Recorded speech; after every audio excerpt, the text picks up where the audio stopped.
বলছি আমি তারাশঙ্কর দাস, মেদিনীপুর জেলা সবং থানা তিলন্তপাড়া গ্রাম মালিক।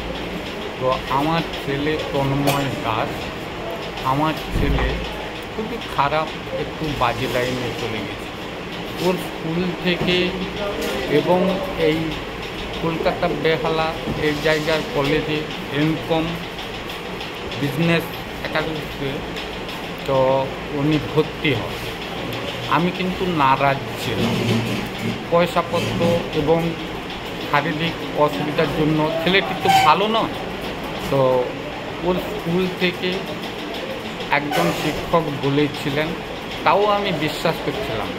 কিন্তু ছেলেটির কলেজে যখন ভর্তি হয়, ওদের কলেজ থেকে স্যারদের এবং আমার গার্ডিয়ান হিসেবে ওনার কাছে প্রচুর চেষ্টা করলাম।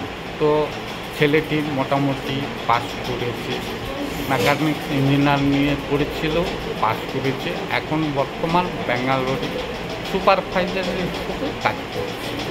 তো ধন্যবাদ জানাচ্ছি। তো ওই ছেলেটি মানুষ হওয়ার জন্য আপনাদের কলেজে আমি সবাইয়ের কাছে সারা জীবন কৃতজ্ঞ হয়ে থাকি।